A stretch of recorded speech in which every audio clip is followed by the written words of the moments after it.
देखो बच्चों, हमने लास्ट वीडियो में आपको एल्केन्स की प्रॉपर्टीज़ को प्राइमरीली इंट्रोड्यूस किया था। ठीक है, प्राइमरीली इंट्रोड्यूस किया था और उसमें हमने कुछ रूल्स जो एप्लीकेबल हैं पे डिस्क्राइब किए थे। अब इस वीडियो में हम केमिकल प्रॉपर्टीज़ ऑफ एल्केन्स को डिटेल्स में एक्सप्लेन कर रहे हैं। ठीक है, डिटेल्स में एक्सप्लेन करने का मतलब ये है कि किन कंडीशंस में किस का एडिशन हो रहा है और क्या प्रोडक्ट बन रहा है। सबस्ट्रेट तो एल्कीन ही है, सबस्ट्रेट तो एल्कीन यानी मेन कंपाउंड एल्कीन है, उस पे अलग अलग सब्सटेंसेस के अलग अलग मॉलिक्यूल्स के एडिशन से क्या क्या प्रोडक्ट्स बनेंगे हम उसके बारे में बात करेंगे और कंडीशंस क्या होंगी ये हम बात करेंगे। रूल्स जो लगते हैं, कौन सा रूल कहाँ पे लगता है वो भी हम डिस्क्राइब करने की जरूरी है तो बता वहाँ पे अप्लाई करेंगे, नहीं है तो नहीं करेंगे। अब रूल्स कौन कौन से हैं भाई? मार्कोनी-काफ रूल है और एंटी मार्कोनी-काफ रूल है, और ये किसके लिए है? सिर्फ एडिशन रिएक्शंस के लिए, और सब जगह तो है नहीं। ठीक है, एडिशन रिएक्शंस के बाद हम बात करेंगे ऑक्सीडेशन के बारे में। ठीक है, जो ऑक्सीडेशन है वो भी एडिशन रिएक्शन बेस्ड है। हम कल भी इसके मतलब पिछले वीडियो में भी हमने यही बताया है, तो वही है। और इसके बाद हम बात करेंगे पॉलीमराइजेशन के, तो पॉलीमराइजेशन भी एडिशन रिएक्शन बेस्ड है ना। तो चलिए हम स्टार्ट करते हैं। Alkenes chemical properties in details, chemical properties in details, important reactions जो है वो हम आपको बता रहे हैं, ये फॉर्मेलिटी है। हम सबसे पहले बात करेंगे किसके बारे में? एडिशन रिएक्शंस के बारे में बात करेंगे। सबसे पहले addition reaction, addition of hydrogen, halogens, hydrogen halides, sulphuric acid and water, ये हमें पढ़नी है रिएक्शंस, ये हमें डिटेल्स में रिएक्शंस पढ़नी है। सबसे पहले हम बात करेंगे किसकी? Addition of hydrogen, addition of hydrogen. ठीक, addition of hydrogen on alkenes give respective alkanes. What is the meaning of respective alkanes?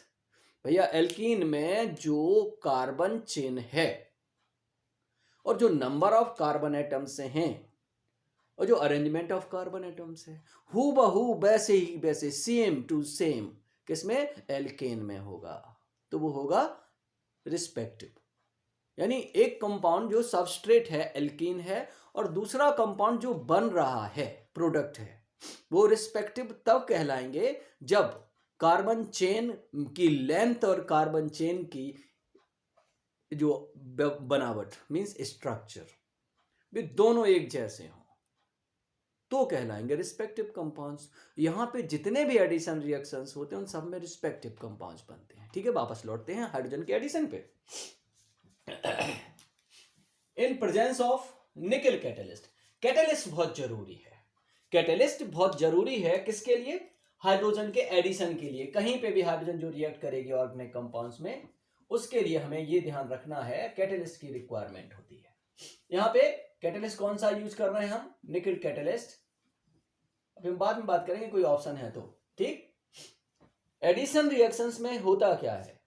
जो डबल बॉन्ड है वो सिंगल बॉन्ड में कन्वर्ट हो जाता है, जो डबल बॉन्ड है वो सिंगल बॉन्ड में कन्वर्ट हो जाता है। तो ठीक है, CH2 डबल बॉन्ड CH2, तो ये होगा CH2 सिंगल बॉन्ड CH2। अब हाइड्रोजन है तो जो एडिशन जिस मॉलिक्यूल का हो रहा है उसके दो पार्ट्स आएंगे, एक हाइड्रोजन यहां ऐड हो जाएगी और एक हाइड्रोजन यहां ऐड हो जाएगी, रिस्पेक्टिव एल्केन बन जाएगी। This is ethane. ठीक है, अच्छा प्रोपेन है तो प्रोपेन का निकल कैटलिस्ट होगा 150 डिग्री सेल्सियस मिनिमम टेम्परेचर की रिक्वायरमेंट होती है। यहां पे प्रोपेन से ये बनेगा डबल बॉन्ड सिंगल बॉन्ड में कन्वर्ट हो गया, डबल बॉन्ड सिंगल बॉन्ड में कन्वर्ट हो गया। अब CH2 है, CH2 है, हाइड्रोजन ऐड हो जाएगी तो यहां हो जाएगा CH2 और यहां हो जाएगा CH3। ये हो गई हमारी प्रोपेन। प्रोपेन से प्रोपेन, ये हो गया आपका। इन प्लेस ऑफ निकल कैटलिस्ट, इन प्लेस ऑफ निकल कैटलिस्ट,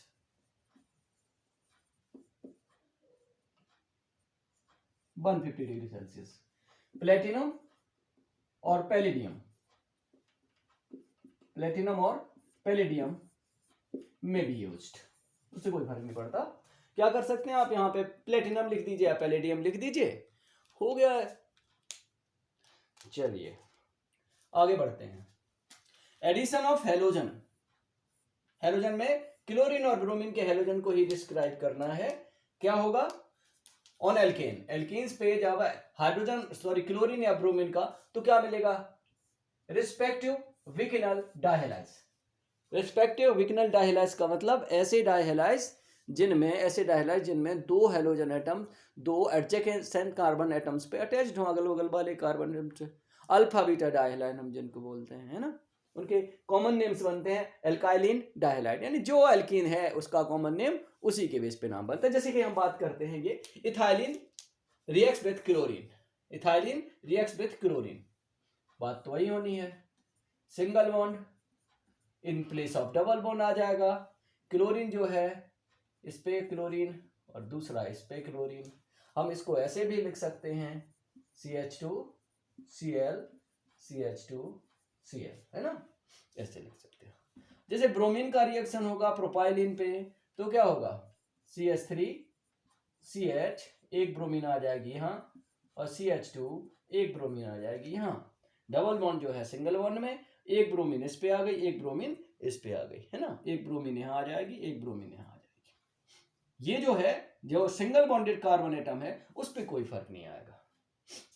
ये इथाइलिन है तो ये हो जाएगा इथाइलिन डाई क्लोराइड, और ये प्रोपाइलिन है तो इसका नाम हो जाएगा प्रोपाइलिन डाई ब्रोमाइड, है, दो bromine dibromide. Otherwise IUPAC system है तो IUPAC सिस्टम में तो आप नाम बना ही सकते हो, 1,2 die chloro ethane, 1,2 die bromo propane, है ना, ये सिंपल सी बात है। चलिए हम बात करते हैं अगला, addition of hydrogen halides on alkenes give respective alkyl halides, respective alkyl halides बनेंगे, है ना, और ये रिएक्शन होगी अकॉर्डिंग टू मार्कोनी का रूल, अगर जरूरत है तो, अगर एल्कीन एसिमेट्रिक है तो इसकी जरूरत, अदरवाइज नहीं है। करते हैं, देखते हैं। Ethylene reacts to HCl, double bond converts into single bond, ये हम बार बार बोलेंगे। HCl यहां पे H, यहां पे Cl, तो ये हो गया CH3 और यहां पे आ गया Cl। देखिए ये आ गया आपका ethyl chloride, ethyl chloride respective alkyl halide, ethylene ethyl chloride. अब हम इसमें बात करें प्रोपाइलिन में, प्रोपाइलिन में बात करें तो ये देखिए प्रोपाइलिन एक एसिमेट्रिक एल्कीन है, एसिमेट्रिक एल्कीन है तो मार्कोनी का रूल एप्लीकेबल है, मार्कोनी का रूल एप्लीकेबल है। तो क्या होगा तो वही, डबल बॉन्ड जो है सिंगल बॉन्ड में बदल जाएगा, ठीक है, डबल बॉन्ड जो है सिंगल बॉन्ड में। अब ब्रोमीन जाएगी अकॉर्डिंग टू मार्कोनी का रूल उस डबल बॉन्डेड कार्बन एटम पे, ये है डबल बॉन्डेड कार्बन एटम्स, ये एक और ये दूसरा, जिसपे हाइड्रोजन एटम्स हो रिस्पेक्टिवली कम, तो यहां पे है CH, यहां CH2, तो यहां आ जाएगा ब्रोमीन और ये हो जाएगा CH3, ठीक, ये हो गया आइसो प्रोपाइल ब्रोमाइड, ठीक है, आइसोप्रोपाइल ब्रोमाइड। तो ये हमने 3 रिएक्शंस बताए हैं आपको, addition of hydrogen, addition of halogen and addition of hydrogen halides, addition of hydrogen halogen and hydrogen halides. आगे addition of hydrogen bromide in specific conditions, ये एक एल्काइल हैलाइड है hydrogen bromide, in presence of any organic peroxide, this is specific condition. अब इससे पहले हमने बताया कि ऑर्डिनरीली जब हाइड्रोजन ब्रोमाइड का हाइड्रोजन क्लोराइड का या आयोडाइड का एडिशन होता है तो एल्काइल हैलाइड बनता है, इसमें भी एल्काइल हैलाइड बनता क्या है, give respective alkyl bromide, but according to Kharasch fact anti Markovnikov का रूल, अगर जरूरी है तो।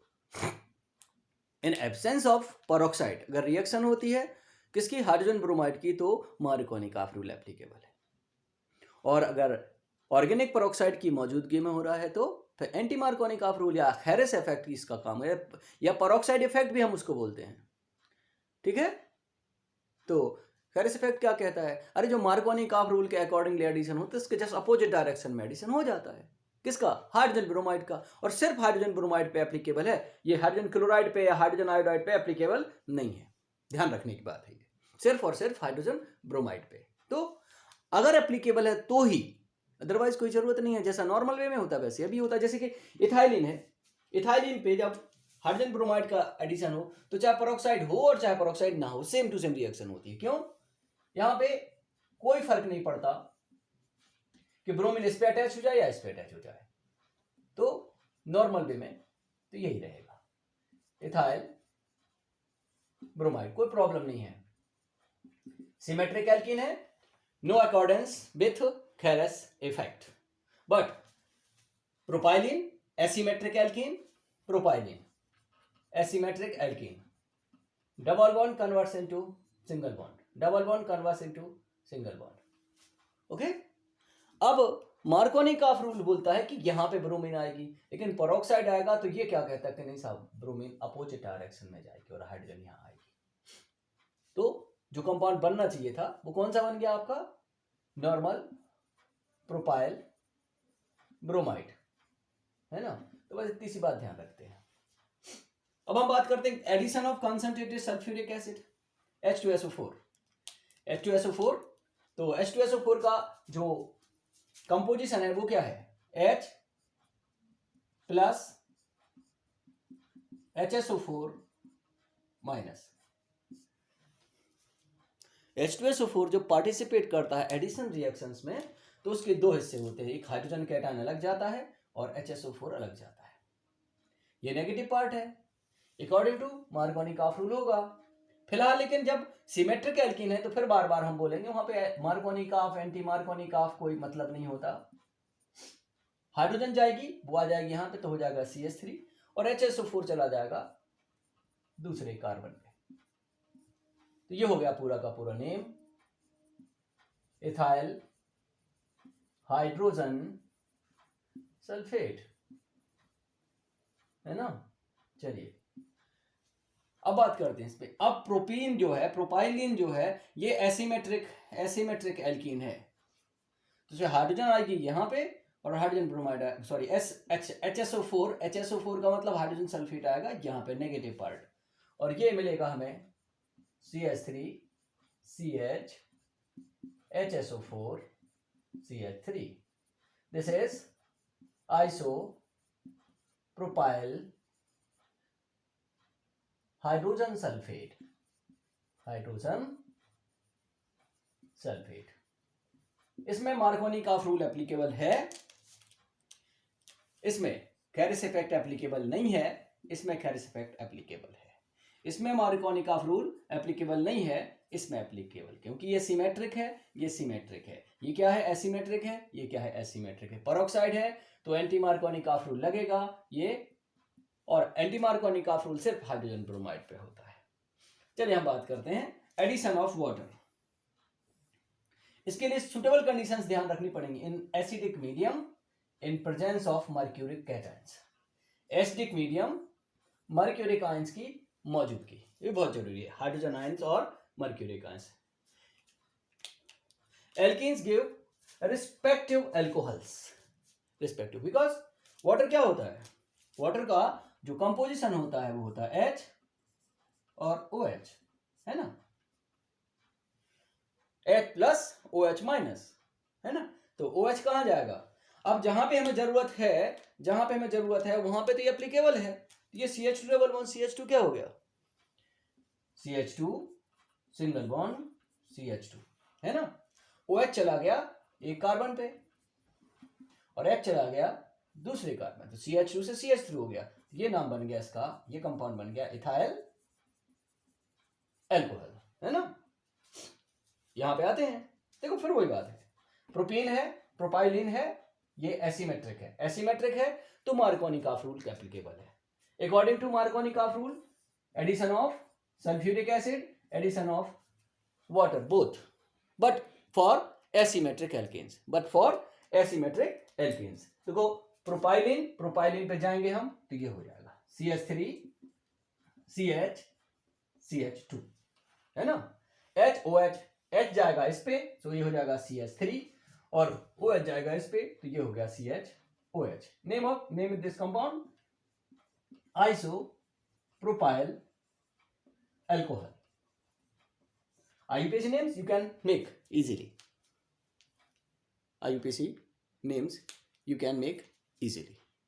ठीक है, ये हैं एडिशन रिएक्शंस, ये हैं addition reactions of alkenes, addition of hydrogen, hydrogen halide, halogens, water, concentrated sulphuric acid. Finally हम एक बात और कर दें, ये जो एडिशन ऑफ वाटर होता है, एडिशन ऑफ वाटर जो होता है इसका एक नाम होता है ये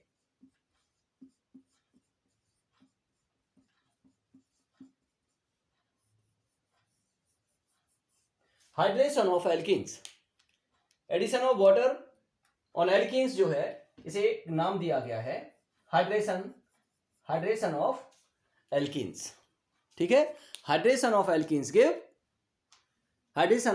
give alcohols and dehydration of alcohols give alkanes, vice versa. लेकिन conditions are different. They are not reversible processes. They are not reversible process. हम आगे बढ़ते हैं ऑक्सीडेशन रिएक्शंस पे और फिर पॉलीमेराइजेशन पे, ऑक्सीडेशन रिएक्शंस पे और फिर इसके बाद जाएंगे हम पॉलीमेराइजेशन पे। Oxidation of alkenes. ठीक है, हम इसके बारे में बात शुरू करते हैं। ऑक्सीडेशन, इसमें पहला रिएक्शन होगा कंबशन का, दूसरा होगा ऑक्सीडेशन बाय एल्कलाइन KMnO4, तीसरा होगा oxidation by acidic acidic potassium permanganate KMnO4 and then fourth होगा ओजोनोलिसिस। ठीक है, तो हम शुरुआत करते हैं। सबसे पहले combustion. Combustion is the simplest oxidation. Combustion is the simplest oxidation. Simplest oxidation, इसमें सारा का सारा कार्बन जो है कार्बन डाइऑक्साइड में और सारा का सारा हाइड्रोजन जो है वाटर में ऑक्सीडाइज हो जाता है। ये है कंबशन। कंबशन का मतलब होता है burning of any substance in excess of oxygen. ऐसे प्रोडक्ट बन जाएं जिनका और आगे ऑक्सीडेशन ना हो तो वो कहलाती है कंबशन।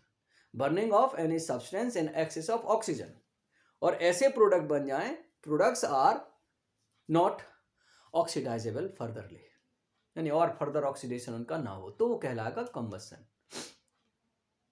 जब भी किसी एल्केन का कंबशन होता है तो कार्बन डाइऑक्साइड और वाटर फॉर्म होता है। कोई भी एल्केन एक रिएक्शन से भी आप समझ सकते, जैसे इथाइलिन है तो whole carbon converts into carbon dioxide and whole hydrogen converts into water.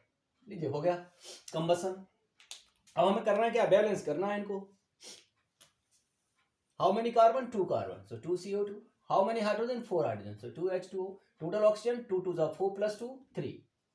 लीजिए साहब बैलेंस हो गई। बस तीसरी रिएक्शन होती है।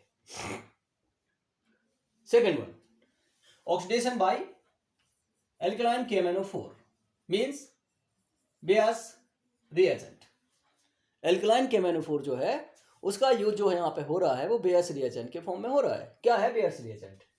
Diluted cold alkaline KMnO4 solution. Diluted भी हो, कोल्ड भी हो, एल्कलाइन KMnO4 का एक्वस सॉल्यूशन, तो वो कहलाता है बेयस रिएजेंट। अब बेयस रिएजेंट की एक खासियत है, ये क्या प्रोवाइड कराता है इन reactions? It provides nascent oxygen, atomic oxygen. और इस रिएक्शन में ये जो ऑक्सीजन है वाटर मॉलिक्यूल से कंबाइन होकर हाइड्रोक्साइड ग्रुप बनाता है, OH ग्रुप बनाता है। इसको हम ऐसे कंसीडर कर सकते हैं जस्ट लाइक H2OH2 और 2OH एक ही बात है। ये है रोल किसका? Alkaline KMnO4 means Bayes reagent का। तो ऑक्सीजन, नेसेंट और वाटर, इनके कॉम्बिनेशन से 2 OH ग्रुप बने और ये डबल बॉन्ड पर ऐड हो गए। यही है oxidation of alkenes by Baeyer's reagent और एल्कलाइन KMnO4। ये oxidation of alkenes by Bayer's reagent gives alpha beta dihydric alcohols, alpha beta dihydric alcohols यानी दो एडजेसेंट कार्बन एटम्स पे ये दोनों अटैच हो जाते हैं, वो होता है अल्फा बीटा डाइहाइड्रिक अल्कोहल्स। इन्हें हम ग्लाइकॉल्स भी कहते हैं, ग्लाइकॉल्स भी कहते हैं। चलिए देखते हैं। Ethylene, ethylene reacts to Baeyer's reagent, ये क्या प्रोवाइड कराएगा? It provides ONH2O, H2O।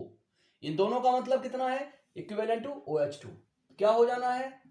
हमने पहले भी बताया था कि ये जो रिएक्शंस हैं एल्कीन्स की लगभग सारी की सारी एडिशन बेस्ड हैं। देखिए 2 OH ग्रुप्स आर एडेड, एक यहां पर OH आ गया और एक यहां पे OH आ गया।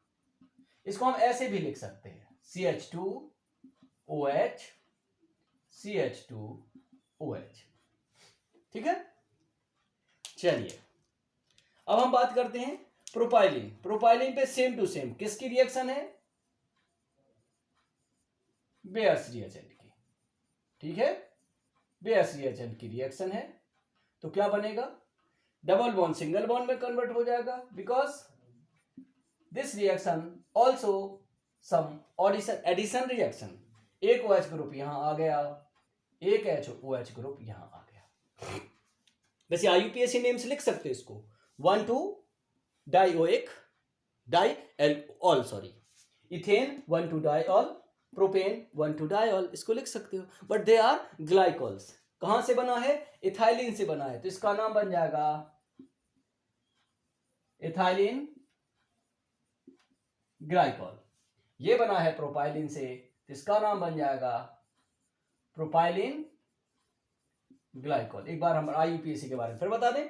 IUPAC सिस्टम में आप नाम खुद बनाइएगा, सिंपल होता है। देखिए 1 2 3 कार्बन एटम्स, सो प्रोपेन 2 OH ग्रुप्स, सो डाइऑल, प्रोपेन डाइऑल, लेकिन पोजीशन क्या है? 1 2 प्रोपेन 1 2 डाइऑल। आराम से बनाइए। Third one oxidation by acidified KMnO4 और acidic KMnO4 potassium permanganate. In this reaction, ये स्पेशली कुछ बातें याद करके रखनी पड़ेंगी। इन दिस रिएक्शन क्या होता है? Double bond carbon carbon double bond जो है ये क्या होता है? ब्रोकन, टूट जाता है, यानी टोटली खत्म हो जाता है ये। और एल्कीन के दो मॉलिक्यूल्स के दो पार्ट्स हो जाते हैं, and both parts are oxidized into respective monocarboxylic acids और कीटोन्स। यानी एक एल्कीन मॉलिक्यूल है, डबल बॉन्ड उसका पूरा टूट गया, दो पार्ट बन गए, एल्कीन के दो पार्ट्स हो गए। उन दोनों पार्ट्स में क्या बात होती है? उन दोनों पार्ट्स में क्या बात होती है कि उनमें से वे या तो मोनोकार्बोक्सिलिक एसिड में कन्वर्ट होंगे या फिर वे कीटोन में कन्वर्ट होंगे। किन कंडीशंस में मोनोकार्बोक्सिलिक एसिड मिलेगा और किन कंडीशंस में कीटोन मिलेगा वो हम आपको आगे बताते हैं। ये काहे पे डिपेंड करता है? ये डिपेंड करता है स्ट्रक्चर ऑफ एल्कीन पे। पहले हम ओरली फिर स्ट्रक्चर बना के बताते हैं। अगर डबल बॉन्डेड कार्बन एटम पे हाइड्रोजन एटम है 1 और मोर, तो वो मोनोकार्बोक्सिलिक एसिड देगा। और अगर डबल बॉन्डेड कार्बन एटम पे हाइड्रोजन नहीं है तो कीटोन बनेगा। कैसे? ऐसे alkene CH2 double bond CH2, ये टूट गया, बना CH2 एंड CH2। ये रफ वर्क है, ये फेयर वर्क नहीं है, रफ वर्क है। अब यहां पे आप देखिए डबल बॉन्डेड कार्बन पे हाइड्रोजन है, it gives mono carboxylic acid. ये भी देगा, कौन सा एसिड देगा वो हम बाद में बात करते हैं। RCH डबल बॉन्ड CHR, ये ब्रेक हो गया, क्या बना? RCH R-CH। ये दोनों पार्ट है इसके, इन दोनों पार्ट्स में से क्या मिलेगा? मोनोकार्बोक्सिलिक एसिड, क्योंकि यहाँ पे CH है, यहाँ पे CH है, तो मोनोकार्बोक्सिलिक एसिड बनेगा। कौन सा बनेगा अभी हम बाद में बात करते हैं, ठीक है। RCCR, ये यहां से टूट जाना है। जब आप ऑक्सीडेशन एसिडिफाइड KMnO4 से करोगे तो इथाइलिन टूटकर ये दो ग्रुप बनाएगी, अलग हो जाएगी दो हिस्से। ये एल्कीन अगर इस टाइप की एल्कीन है तो ये दो हिस्से में अलग टूट जाएगी।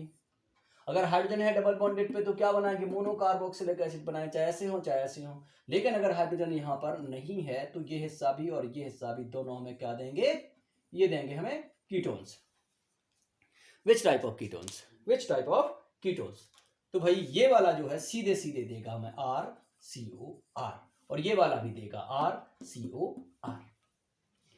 ये एसिड कौन सा देगा, ये देगा हमें RCOOH, और ये देगा हमें RCOH। ये क्या देगा, ये देगा हमें HCOOH, तो ये भी देगा HCOOH। HCOOH माने होता है फॉर्मिक एसिड। यहाँ पे कुछ एसिड्स के बारे में हम प्राइमरी इंट्रोडक्शन दे रहे हैं। Monocarboxylic acid of 1 carbon, that is formic acid HCOOH। 2 carbon atoms acetic acid CH3COOH, ये सबको पता है।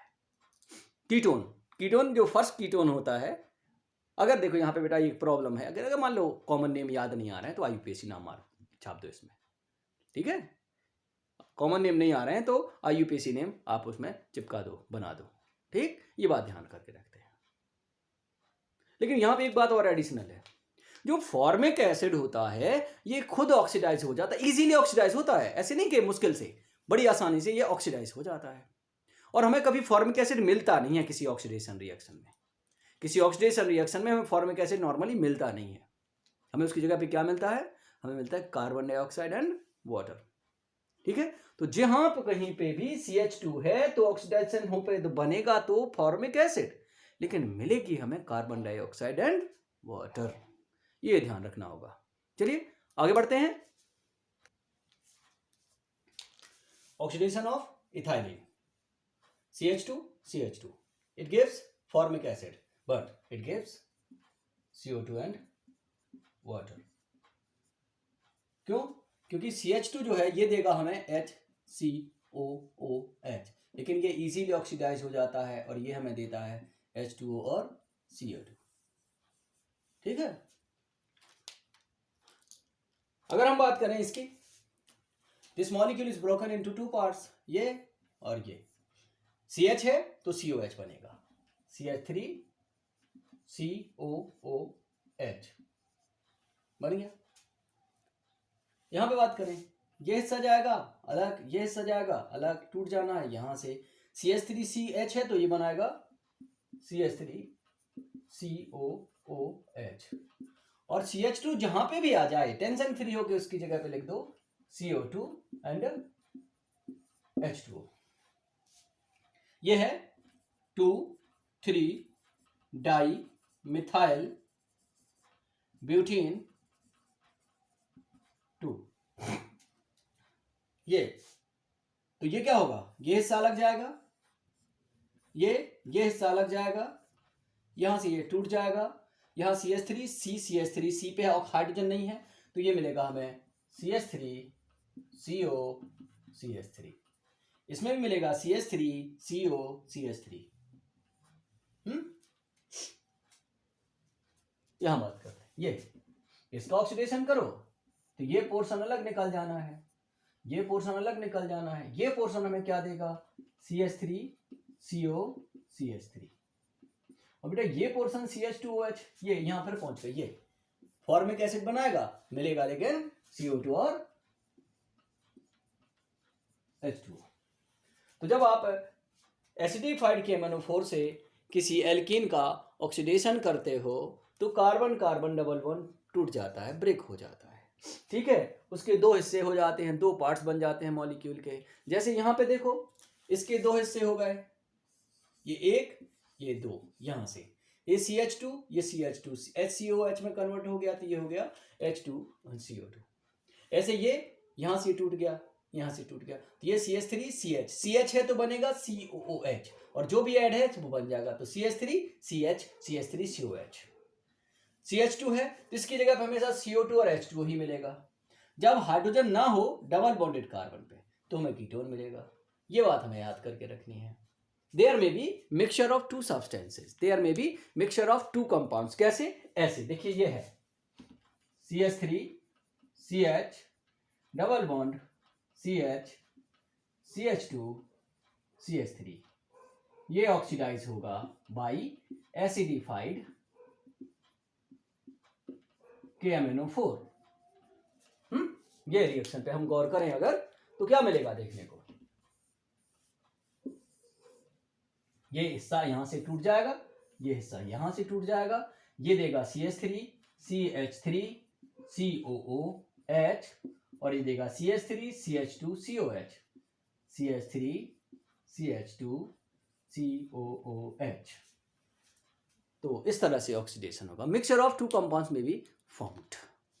ठीक है, चलिए अब हम आगे जाते हैं। अब अगला ऑक्सीडेशन रिएक्शन होगा वो सबसे ज्यादा इंपॉर्टेंट रिएक्शन है, वो है ओजोनोलिसिस। ओजोनोलिसिस ओजोनोलिसिस का मतलब होता है addition of ozone followed by hydrolysis by zinc and water. यानी पहले ओजोन का एडिशन होगा और फिर जिंक और वाटर के साथ हम हीट कर देंगे तो हाइड्रोलिसिस हो जाएगा। ठीक है, ये कहलाएगी ओजोनोलिसिस। इसके दो स्टेप्स हैं, है ना। Addition of ozone on alkene, ये देती है रिस्पेक्टिव ओजोनाइड और ये एडिशन होता है कार्बन टेट्राक्लोराइड में, ये मीडियम होता है। और हाइड्रोलिसिस ऑफ ओजोनाइड जो है ये देते हैं एल्डिहाइड्स एंड कीटोन्स। ये याद करने वाली बातें हैं। अब मेनली जो समझने वाली बातें हैं वो हम आपको बताते हैं। इस रिएक्शन में कार्बन कार्बन डबल बॉन्ड जो है वो पूरी तरह से टूट जाता है और दो पार्ट्स इसके बन जाते हैं और दोनों पार्ट्स रिस्पेक्टिव एल्डिहाइड और कीटोन देता है आफ्टर ऑक्सीडेशन। ये याद करने वाली बात है, लेकिन ये अब समझने वाली बात है। समझने वाली बात क्या है कि अगर एल्कीन में CH2 हो तो हमें उसके बदले में मिलेगा HCHO मींस फॉर्मेल्डिहाइड। अगर वहां पर एल्कीन मॉलिक्यूल में हो RCH या डबल बॉन्ड CHR, यानी पहले हो डबल बॉन्ड से या बाद में, इस तरह का स्ट्रक्चर हो तो ये देगा हमें दूसरे एल्डिहाइड RCHO। और अगर एल्कीन में जो डबल बॉन्डेड कार्बन एटम का स्ट्रक्चर हो RRC, यानी कोई हाइड्रोजन ना हो या ये हो ऐसा, तो इससे मिलता है हमें कीटोन।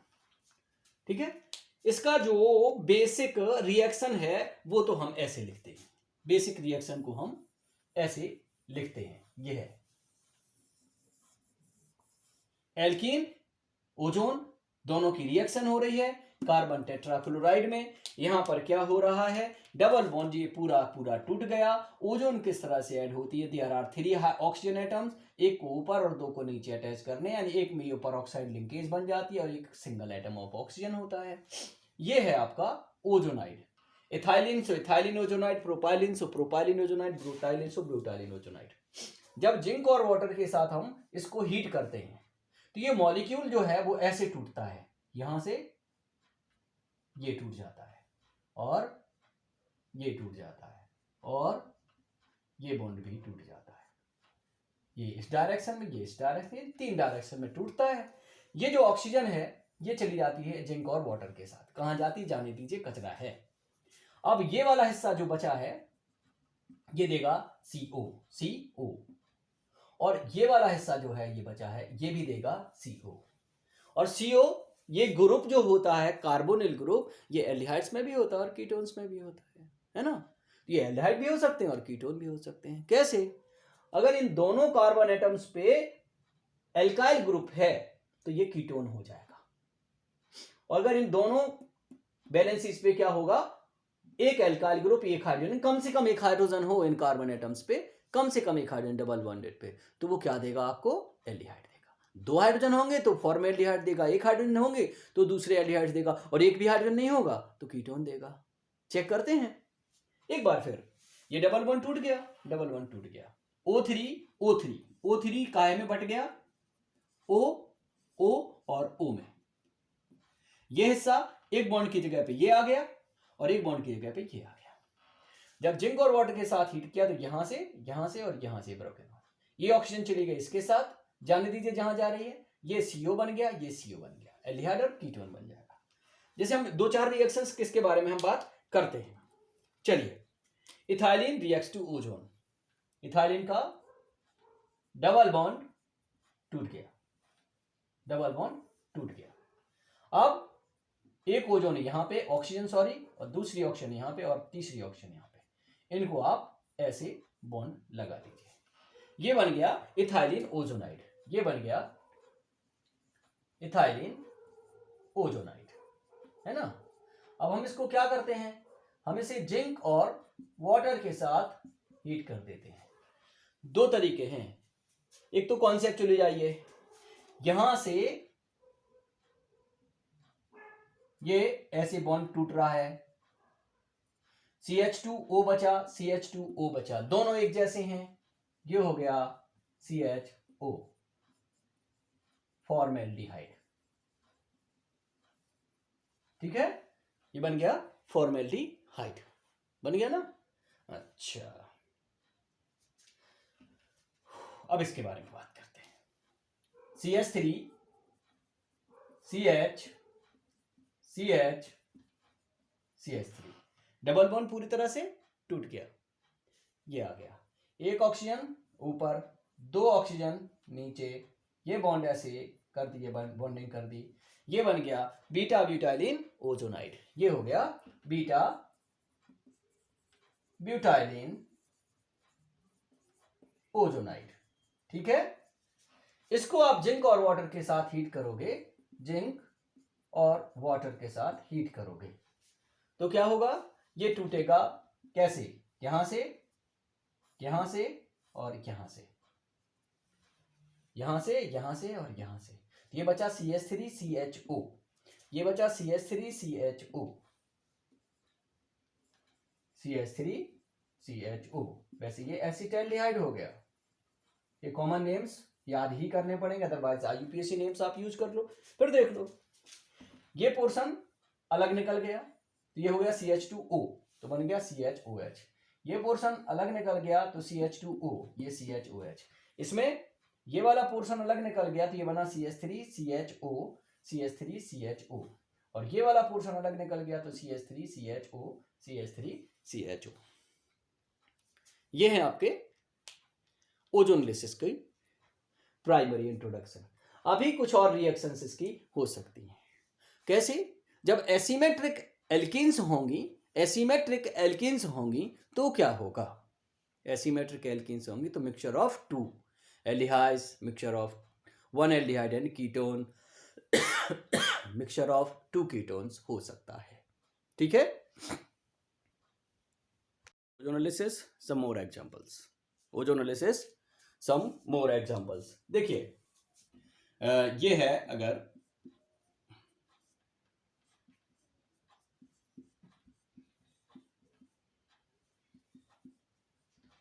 पेंटीन 2, ठीक है, एसिमेट्रिक एल्कीन है, तो ozone is added, ozone is added, what we get, ozonizer. कैसे बनता है ध्यान दीजिएगा, ओजोनाइजर का स्ट्रक्चर लिखना है तो उसके लिए कुछ छोटी छोटी बातें याद करके रखनी है।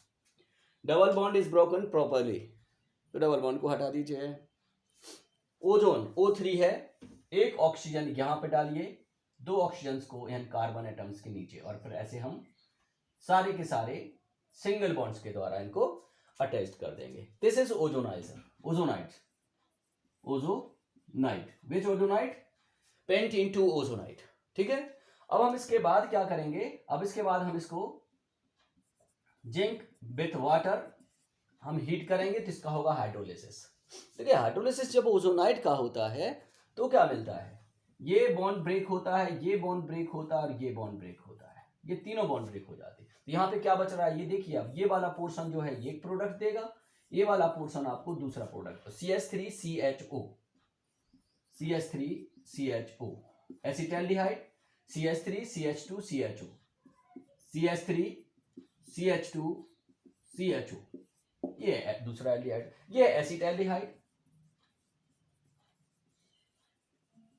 कॉमन नेम अगर याद है तो ठीक है, नहीं तो IUPAC नाम लिख सकते हो, ये है प्रोपियोनेल्डिहाइड। एक और एग्जांपल हम आपको बता दें, वन मोर एग्जाम्पल ये है,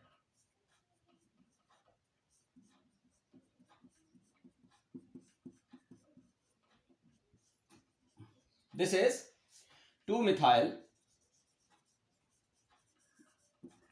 butene 2. It is also asymmetric. Ozone is added. ये मीडियम तो कार्बन टेट्राक्लोराइड से ही बनाना है। क्या होगा,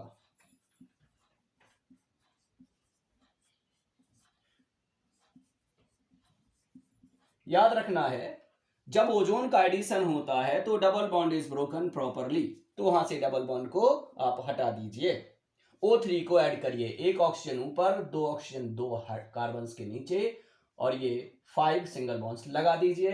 this is ozonide of this alkene, 2-methyl butene 2, 2-methyl butene 2 ozonide. अब अगर हम इसका हाइड्रोलिसिस करते हैं, हाइड्रोलिसिस करना क्या है, जिंक और वाटर के साथ हीट कर देना है, ठीक है। तो क्या होगा, ये मॉलिक्यूल ब्रेक होगा यहां से, ये मॉलिक्यूल ब्रेक होगा यहां से, और तीसरा ये स्थान है यहां से। तो आप इस तरफ वाले हिस्से को देखिए, ये वाला पोर्शन उठा के देखिए, ये क्या है, CH3 CO CH3 CH3 CO CH3 CH3 COHO CH3 CHO। तो इन दो एग्जाम्पल से पहले आपने देखा कि अगर एसिमेट्रिक की बजाय सिमेट्रिक एल्कीन हो तो एक ही कंपाउंड के 2 मॉलिक्यूल बनते हैं, दे मे बी एल्डिहाइड्स और कीटोन्स। लेकिन अगर एसिमेट्रिक एल्कीन्स हो लाइक दिस और लाइक दिस, तो there is mixture of 2 compounds. There may be 2 aldehydes, there may be 1 aldehyde 1 ketone, there may be 2 ketone, depends on structure of alkene, ठीक है। ये है ओजोनोलिसिस। अब लास्ट प्रॉपर्टी ऑफ एल्कीन को हम आगे बढ़ाते हैं, और वो है पॉलीमेराइजेशन। पॉलीमेराइजेशन का मतलब होता है, जनरल डेफिनेशन से स्टार्ट करते हैं, combination of small alkene molecule. Polymerization for alkene बता रहे हैं, combination of small alkene molecules to form some long chained organic compounds. Long chain organic compound, बहुत लंबी लंबी कार्बन चेन बन जाती हैं, वो कोई ऑर्गेनिक मॉलिक्यूल्स बनते हैं, ऑर्गेनिक कंपाउंड बनते हैं, ठीक है। इन suitable conditions of temperature high, pressure high, presence of catalyst. High temperature हो, हाई प्रेशर हो और कैटलिस्ट मौजूद हो, तो एल्कीन मॉलिक्यूल्स जो है वो क्या करते हैं, एल्कीन मॉलिक्यूल्स जो है वे क्या करते हैं, वे केमिकली कंबाइन करके लॉन्ग चेन मॉलिक्यूल बनाते हैं, ठीक है। क्या होता है यहां पे, जो होता है वो हम आपको बता रहे हैं क्या होता है। इसमें जो डबल बॉन्ड होता है, कार्बन कार्बन डबल बॉन्ड जो होता है, ये ब्रेक हो जाता है, यहां पे जो अटैच्ड है वो तो वैसे की वैसे अटैच रहेगा, है ना। जो भी अटैच है, हाइड्रोजन एटम्स हैं, एल्काइल ग्रुप्स हैं, यही होता है। अब एक एक बैलेंसी हर एक एल्कीन मॉलिक्यूल की फ्री हो जाती है। जैसे कि हम बात करें, ethylene molecule converse into this group, single bond CH2 single bond, और ढेर सारे मॉलिक्यूल्स, सारे के सारे मॉलिक्यूल्स ऐसे ही ब्रेक हो जाते हैं। तो फिर क्या होता है, दूसरा मॉलिक्यूल इसके कांटेक्ट में आता है तो वो यहां कनेक्ट हो जाता है, एक यहां पे कनेक्ट हो जाता है, और एक के बाद एक ढेर सारे मॉलिक्यूल्स कनेक्ट होते चले जाते हैं ऐसे।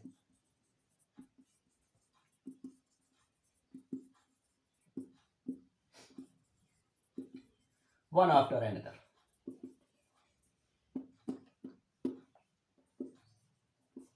ऐसे एक के बाद एक। तो ये यहां पे आप देख सकते हो, ये वाला पोर्शन जो है एक मॉलिक्यूल से मिल रहा है, ये दूसरे मॉलिक्यूल से, ये तीसरे मॉलिक्यूल से, ये चौथे मॉलिक्यूल से, ये पांचवें मॉलिक्यूल से। ये जो है इनको मोनोमर या मोनोमेरिक यूनिट कहते हैं। तो यहां पे ये मोनोमर कौन है, इथाइलिन है फर्स्ट रिएक्शन में, तो ये है मोनोमर, ठीक। अब हम इनको बार बार रिपीट करके लिख रहे हैं, एक के बाद एक के बाद एक के बाद एक के बाद एक। हम इसका एक काम कर सकते हैं, क्या कर सकते हैं कि एक यूनिट लिखते हैं, एक यूनिट को उठा देते हैं, ठीक है, और इसको ऐसे बॉन्ड आधा अंदर आधा बाहर, आधा अंदर आधा बाहर। आधा अंदर का मतलब इसका बॉन्ड फ्री है, और बाहर है मतलब आगे किसी से अटैच होने वाला, ऐसा यहां पे। और यहां पे हम लिख देते हैं n टाइम्स, यहां पे भी हम लिख देते हैं n molecules of ethylene combined to give this compound long chain. अब ये आखिर में कोई ना कोई मॉलिक्यूल तो ऐसा रहेगा, यहां पे एक रहेगा यूनिट, एक यहां पे रहेगा यूनिट। इसको सेटिस्फाई करने के लिए क्या होता है, कैटेलिस्ट का एक पार्ट यहां पे आके अटैच हो जाता है, और यहां पे आके अटैच हो जाता है, तो क्या हो जाता है कि जो पॉलीमेराइजेशन का जो कंटिन्यू प्रोसेस चल रहा होता है वो खत्म हो जाता है, ठीक है।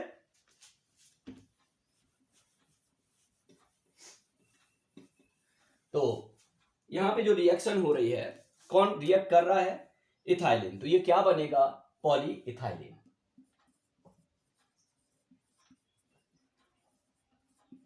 या पॉलीथीन भी इसको कहते हैं। ये क्या है, ये एक पॉलीमर है, एक पॉलीमर है भाई, सीधी सी बात है, प्रोडक्ट ऑफ, अब देख लीजिए, प्रोपाइलिन। प्रोपाइलिन एक मोनोमर है, CH3 CH CH2। ये जो पोर्शन है ये वास्तव में पॉलीमराइजेशन में यही वाला हिस्सा पार्टिसिपेट करता है। जो सिंगल बॉन्डेड पोर्शन होता है, अल्काइल ग्रुप्स होते हैं, वे हमेशा क्या आते हैं, साइड चेन के फॉर्म में आते हैं। ये वाला portion CH double bond CH2 ही पॉलीमराइज हो रहा है, CH CH2 CH CH2 CH CH2 आगे, CH CH2 CH CH2 CH CH2 पीछे, और हर एक CH पे इस कार्बन पे एक मिथाइल ग्रुप अटैच है। A number of large number of propylene molecules connected together, ठीक है। तो हमने यहाँ पे ब्रैकेट लगा के N लिख दिया। ये हो गया पॉलीप्रोपाइलिन, ये है पॉलीमर, ये है प्रोपाइलिन, ये है monomer. Suitable conditions of catalyst, temperature and pressure.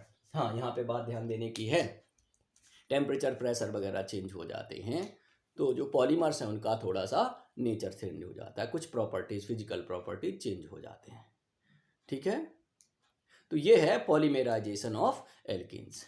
Simple molecules, smaller molecules of alkenes combine together in large number to give a long chain organic molecules. Alkenes are monomers, products are polymers in suitable conditions of temperature and pressure. ये बात याद करके रखनी है, ठीक है। These are complete chemical properties reactions for class 11th for alkenes.